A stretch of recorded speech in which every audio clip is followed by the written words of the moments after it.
వాహన చోదకులు రోడ్డు భద్రతా నియమాలు పాటించకుంటే సిఫార్సులు చేయమని రామరెడ్డిపల్లి సర్పంచ్ లప్పంగి నరసింహ తెలిపారు. రోడ్డు భద్రతా నియమాలు పాటించకుండా అజాగ్రత్తగా వాహనాలు నడుపుతూ నిండు ప్రాణాలను కోల్పోతున్నారని, ఎన్నో కుటుంబాలు రోడ్డున పడుతున్నాయని, నిబంధనలకు విరుద్ధంగా డ్రైవింగ్ చేసే వారిపై ఎలాంటి సిఫార్సులు చేయమని పోలీస్ శాఖ వారికి పూర్తి సహకారం అందిస్తామని సర్పంచ్ తెలిపారు.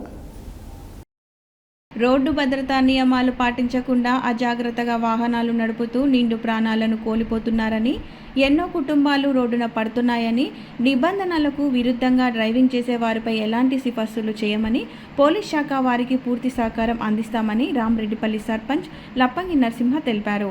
తెలంగాణ రాష్ట్ర ప్రభుత్వం ప్రజాపాలన 99 రోజుల ప్రణాళిక కార్యాచరణలో భాగంగా రోడ్డు భద్రతా కార్యక్రమంపై సోమవారం రామరెడ్డిపల్లి గ్రామ పంచాయతీలో జరిగిన గ్రామ సభలో గ్రామ సర్పంచ్ లప్పంగి నరసింహ మాట్లాడుతూ, రోడ్డుపై వాహనాలు నడిపేటప్పుడు వాహన చోదకులు అజాగ్రత్తగా డ్రైవింగ్ చేస్తున్నారని, మైనర్లు సెల్ ఫోన్ మాట్లాడుతూ వాహనాలు నడుపుతూ రోడ్డు ప్రమాదాలకు గురవుతున్నారని అన్నారు. తల్లిదండ్రులు పిల్లలను అపురూపంగా పెంచుకుంటే వారి అజాగ్రత్త డ్రైవింగ్ వలన రోడ్డు ప్రమాదాలు జరిగి అర్ధాంతంగా జీవితాంతాలు ముగిస్తున్నారని అన్నారు. రోడ్డుపై వాహనాలు నడుపుతున్నప్పుడు వాహన చోదకులు తగు జాగ్రత్తలు పాటిస్తూ ద్విచక్ర వాహనదారులు ప్రయాణించే సమయంలో తప్పకుండా హెల్మెట్ ధరించాలని, 4 వీలర్ వాహన చోదకులు సీట్ బెల్ట్ను ధరించాలని, అప్పుడే ప్రమాదాల సంఖ్య తగ్గుతుందని తెలిపారు.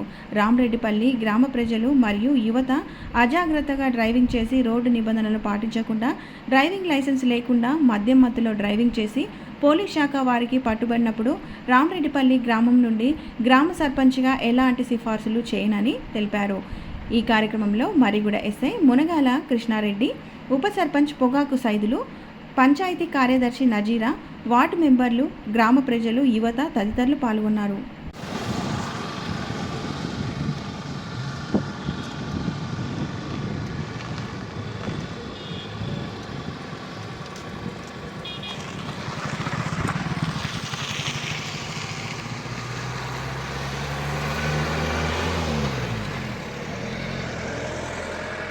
ప్రగతి ప్రణాళికలో భాగంగా 99 రోజుల కార్యక్రమంలో భాగంగా ఈరోజు మన టాస్క్ ఏంటంటే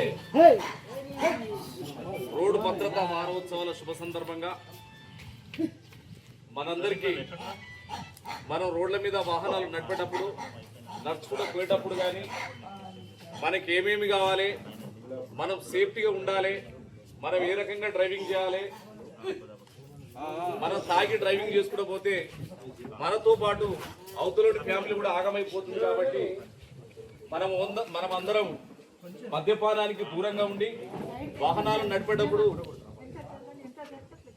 ఒక ఇంట్రెస్టెడ్గా వాహనాలు నడపాలని మనకు మార్గ నిర్దేశం చేసేందుకు వచ్చినటువంటి మరిగూడ మండల ఎస్ఐ కృష్ణారెడ్డి గారికి మన గ్రామ పంచాయతీ తరఫున మరియు పాలకవర్గం తరఫున ధన్యవాదాలు తెలియజేసుకుంటూ సంబంధిత సీట్లో ఆశీర్వాదాలు కావాల్సిందిగా కోరుకుంటున్నాం.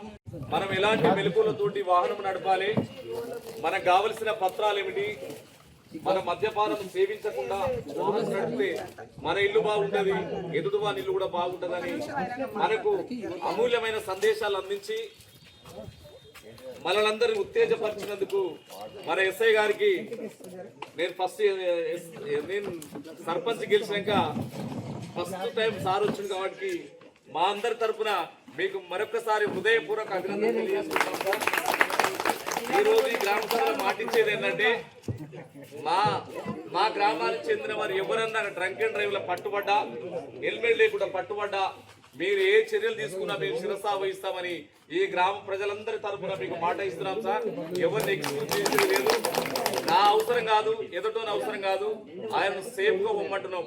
మనం నమ్ముకొని మన వెనుక కుటుంబాలు ఉన్నాయి, మన పిల్లలు ఉన్నారు, మన తల్లిదండ్రులు ఉన్నారు. కాబట్టి మనం వాహనం నడిపేటప్పుడు పిల్లలు స్టైల్ గా పోతున్నారు, వంకలు కూడా పోతున్నారు. ఆ రకంగా కాదు. 18 సంవత్సరాల కొడుకును నేను తయారు చేసిన తల్లి అంటే ఆ ప్రయాసం ఎంతో ఉంటది. నా కొడుకు నన్ను ప్రయోజకుడై నన్ను పోషిస్తాడని మన తల్లిదండ్రులు మనల్ని కలలుగంటారు. కాబట్టి మన పిల్లలు కూడా మనం కూడా బాధ్యతాయుతంగా ప్రవర్తించాలి. మన వాహనం నడిపేటప్పుడు కూడా జాగ్రత్తగా నడిపితే మన తల్లిదండ్రులు మనకి ఇచ్చిన జన్మ ఇది మళ్ళీ రాదు. ఈ జన్మ ఇచ్చిన జన్మను మనం సఫలీకృతం చేసుకోవాలంటే మనం అని మని పనుకుంటే ఎదుగుతాం మనం. నేను ఈ రోజే గల్లెగరేసుకొని తిరుగుతాం అనుకున్నావు, దేవుడు చూస్తాడు పైన, బిడ్డ నువ్వు లిసెగిరి పడుతున్నావు నాడు మన ఆకు చెప్పిట్టేస్తాడు, నడుమంత్రాన పోతాం. కాబట్టి ఈరోజు ప్రజాపాలన ప్రగతి ప్రణాళిక 99 రోజుల ప్లాన్ ఏదైతే ఉన్నదో దానిలో భాగంగా ఈ వారాన్ని రోడ్ సేఫ్టీ వీక్, రోడ్డు భద్రతా వారంగా సెలబ్రేట్ చేయమని ఈ వారాన్ని డిసైడ్ చేసిన గవర్నమెంట్ డిసైడ్ చేసిన దానిలో భాగంగా ఈరోజు మన గ్రామంలో రోడ్ సేఫ్టీ కమిటీ ఒకటి ఫామ్ చేయడానికి, దాంట్లో మెంబర్స్ ఎవరెవరు ఉండాలని డిసైడ్ చేయడానికి, మరియు ఈ రోడ్ సేఫ్టీ కమిటీలో ఇప్పటి నుంచి యాక్టివ్ ఉంటుంది. వాట్సాప్ గ్రూప్ ఒకటి క్రియేట్ చేస్తాము. మీ విలేజ్కి సంబంధించి రోడ్స్ కానీ, లేకుంటే ఏమైనా యాక్సిడెంట్ ప్రోన్ ఏరియాస్ ఉన్నా కానీ, ట్రాఫిక్కి సంబంధించి ఏమైనా అవేర్నెస్ ప్రోగ్రామ్స్ కండక్ట్ చేయడం కానీ, లేకుంటే దానికి సంబంధించిన మన రోడ్ల గుంతలు ఏమైనా ఉన్న ఆర్ఎండ్బి వాళ్ళకి ఈ కమిటీ ద్వారా మనం ఆర్ఎండ్బి వాళ్ళకి లెటర్లు పెట్టడానికి కానీ, వీటన్నిటికీ ఉపయోగపడే విధంగా ఒక కమిటీని ఫామ్ చేయడం జరుగుతుంది. ఆ కమిటీకి మన సర్పంచ్ గారు, గ్రామ సర్పంచ్ గారు అధ్యక్షత వహిస్తారు. దానిలో మన పంచాయత్ సెక్రటరీ ఒకరు ఉంటారు, మన గ్రామ వీపీఓ ఇప్పుడు అశోక్ ఉంటాడు. యాక్చువల్గా అతన్ని ఎంగేజ్మెంట్ ఉండి లీవ్లో ఉన్నట్టు రాలేకపోయినాడు, అశోక్ ఉంటాడు. మరియు మన ఆశా వర్కర్ ఉన్నారమ్మా, ఆ ఆశా వర్కరు, అంగన్వాడీ టీచరు, ఇంకొక ward member, lady ward member ఎవరైనా ముగ్గురు ఒక లేడీస్ కంపల్సరీ. మరియు మన గ్రామంలో ఎవరైనా రిటైర్డ్ గవర్నమెంట్ ఎంప్లాయీ కానీ, ఎన్జిఓ కానీ, ఎవరైనా ఎన్జిఓస్ ఆర్గనైజ్ చేసే వాళ్ళు కానీ, యూత్ని రిప్రజెంట్ చేయడానికి యూత్ ముందుకొచ్చి వాళ్ళ వ్యూస్, వాళ్ళ ఆలోచనలు, వాళ్ళ ఇంకేమన్నా ఉంటే వ్యక్తపరచడానికి వాళ్ళని కూడా ఒక మెంబర్గా చేయడం జరుగుతుంది. దాంతోపాటు ఈరోజు మనం ఈ ట్రాఫిక్ సంబంధించి ఒక ప్రతిజ్ఞ చేస్తాం. రోడ్ సేఫ్టీకి సంబంధించి మనం ఎండింగ్లో ఒక ప్రతిజ్ఞ నిర్వహించడం జరుగుతుంది. మన గ్రామంలో అందరూ ఆ ప్రతిజ్ఞ చేయాలి. మనం ఇంకోటి ఏమంటే, ఈ రోడ్డు ఒకటి మన రామరెడ్డిపల్లి నుంచి మర్రిగూడ వెళ్ళే రోడ్డు ఇప్పటికీ చాలా యాక్సిడెంట్స్ ఉన్నాయి. రీసెంట్గా కూడా ఒక యాక్సిడెంట్ అయ్యి, బొలెరో యాక్సిడెంట్ అయ్యి ఒక పర్సన్ చనిపోవడం జరిగింది. ఏమంటే రోడ్డు స్ట్రైట్ రోడ్డు ఉంటుంది, ఒక మర్రి చెట్టు దగ్గర ఒక చిన్న కర్వ్స్ ఉన్నాయి, ఫాస్ట్గా మూవ్మెంట్ ఉంటుంది. ఈ రోడ్లో ఎవరు అడ్డంకులు లేవని చెప్పి ఫాస్ట్ మూవ్మెంట్. ఏదన్నా సడన్గా వ్యవసాయ భూముల నుంచి సడన్గా రోడ్డు మీకు వచ్చినప్పుడు యాక్సిడెంట్స్ ఎక్కువ మనకి ఈ రోడ్లోనే అవుతున్నాయి. ఇప్పటికీ ఒక 2-3 యాక్సిడెంట్స్ ఈ